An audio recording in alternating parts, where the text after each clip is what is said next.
Welcome to my fortune guide. Although this trait is seen as a for fun trait, it is actually incredibly powerful if used correctly. So in this video, I will be going over the entire fortune loot table, how to play Winstreak Fortunes, how to play Lost Streak Fortune, and lastly, how to play 6 Fortune. To first understand how to play fortunes, we need to take a look at the loot table. And before we do that, I want to give a quick shout out to LaDuck for finding out the entire table, and I will also link this table in the description. At 0 loss, which means you're win streaking, and at 1 loss with fortune, you just get gold. And at 2 and 3 loss, you start seeing potential Nikos and items. But at 4 and 5 loss and onwards, it starts getting juicy. Here, you can get dropped 4 cost units, spatulas, and you start getting multiple items here. At 6 loss and onwards, that's where the cash outs can give you some insane payouts. At 6 loss, you can get dropped double Nico, which essentially is just a free 2-star 5 cost. And you can also get dropped multiple 5 cost units. At 7 loss, you have a really good chance of hitting double Nikos and multiple item components. At 8 loss, you have some great payouts. The only problem is that you can cash out and get 3 Thieves Gloves, which is really bad compared to all the other things you can get. At 9 loss and onwards, the payouts are so insane that you can get a free top 4 and maybe even a free win if you are able to cash out and make a board afterwards. At 9 loss, you get 2 Fawns, multiple items, and 4 Nikos, which can be a free 3-star 4 cost unit. At 10 loss, you can get 2 Fawns, always get double Nikos, and you also have a chance of getting 1 of each component. At 11 loss, you get either 3 Fawns, 5 Nikos, or you get 8 full items. And if you're able to cash out with a 12 loss streak, you can get 3 Fawns, 6 Nikos, which can easily let you make a 3-star legendary unit. You can get every single double component item, or you can get 5 spatulas with double Nikos and some 5 cost units.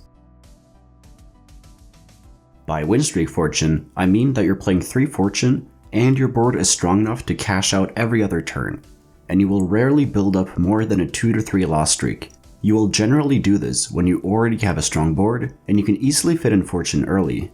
The huge benefits to playing Winstreak Fortune is that you can be more aggressive with your gold, as you will get it back after winning. And since fortune is not a synergy that gives your team any strength on a round-to-round basis, we have to get more power in other ways.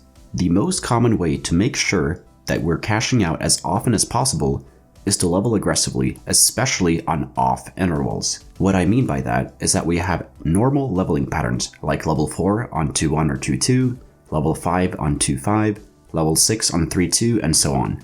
So what we can do when playing Fortune is to force cash outs by leveling to 5 on 2-3, or even going level 6 on 2-5, 2-6, or 3-1. Also going level 7 on 3-5 or 3-6 can also work, as most people are only level 6 here. When you're playing Winstreak Fortune and you start losing, be careful not to fall into the fortune prison. If we look back at the loot table, the cash outs aren't that crazy until you get to a 5+ cash out, so never chase the cash out unless you're on a 5+ loss streak with fortune. Although it does feel bad, just pivot out of fortune when you roll for your endgame comp.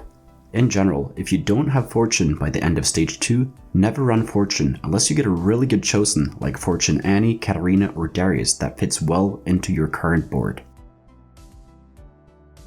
By Lost Streak Fortune, I mean that you can play fortune early on and you're looking to force a 6+ cash out to get a huge power spike.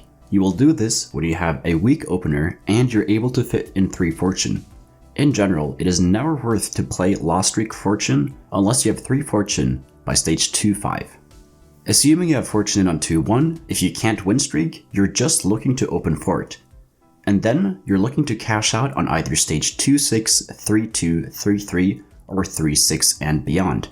On stage 2-6, you're on a 4 loss, and here you can get dropped 6 4 cost units, so finding an early Kale, Acel, or Trindimer can stabilize you for the entirety of stage 3. On stage 3-2, you get a good interval to level and roll at level 6, and you also get the 6 loss cash out. The big ones to look out for here are the double Nikos and legendary units. On stage 3-3, you have a 7 loss cash out, and an even higher chance of hitting double Nikos. On stage 3-5, you have an 8 loss streak. Here, you don't want to cash out as the triple Thieves Gloves is really bad compared to everything else. But if you tried to cash out on 3-2 or 3-3, you definitely want to keep trying to cash out on 3-5. On stage 3-6, you have a really good chance of getting multiple Force of Natures, multiple Nikos, or a boatload of items. So if you are able to cash out on a 9+ loss streak, you're almost guaranteed a top 4 as long as you can pivot into a legendary board before you die. So let's cover how to force a cash out. It is done by essentially all-inning, meaning you sell your chosen and roll for a new one, while also hitting other upgrades and slamming items. The crucial thing to keep in mind when forcing a cash out is to pick up fortune units along the way, because if you sell your fortune chosen, you still need 3 fortunes in after you transition into your cash out board. If you're cashing out on 2-6, you generally just need to level to 5, as that is sometimes enough. On stage 3-2 or 3-3, you level to 6 and all in. On stage 3-6, you level to 7 and all in. Based on your items, you want to pivot into either a Slayer board with Samira carry or a Mage board with Aesol and Swain as the carries. This strategy is probably the most 1st or 8th you can get in the game, but some players love Fortune so much that they want to play it every game. So if you want to force Fortune every game, this is how you do it. On the starting carousel, always go for Tahm Kench regardless of the item. The most important thing about Tahm Kench is that he can solo stage 1-3 and 1-4, so you don't need to pick up any other units besides Fortune. You always pre-level to 4 on 2-1 to give yourself the odds of hitting Katarina and Darius, while also giving you a bit higher odds of hitting Annie. If you have 3 Fortune on 2-1, congrats. If you don't, you have 2 options from here.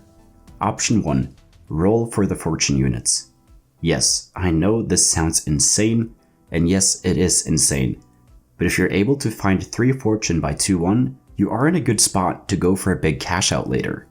Only roll though if you have 2 out of 3 Fortunes already, and you're only looking for 1 more, as you are usually only able to roll once or twice. So if you need to hit multiple Fortune units, it will be almost impossible. Option 2, save your gold and loss streak. On the stage 2 carousel, you will be first pick, and you grab a Fortune unit from there if there is one.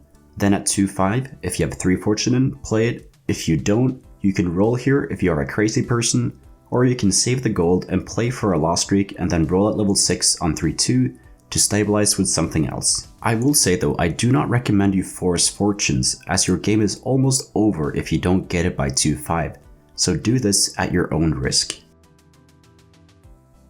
Let's go over what 6 Fortune actually does. 6 Fortune only gives you a bonus if you're winning rounds. So if you lose a round with 6 Fortune, it does absolutely nothing. The only thing you're stacking up is the 3 Fortune loss streak, so never play 6 Fortune unless you're going to be winning a lot of rounds. Now let's take a look at the 6 Fortune loot table. It is nowhere near as complicated as the 3 Fortune one, as there are only 8 things you can get. Most of the time you will only get a Nico or an item plus some gold.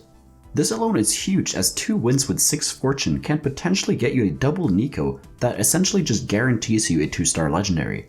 Some of the time though, you will get either a legendary, spatula, or thieves gloves. This too is really good, and sometimes if you get really lucky, you will get either 3 items, a force of nature, or a boot. Yeah. The boot does absolutely nothing besides giving you some nice aesthetics.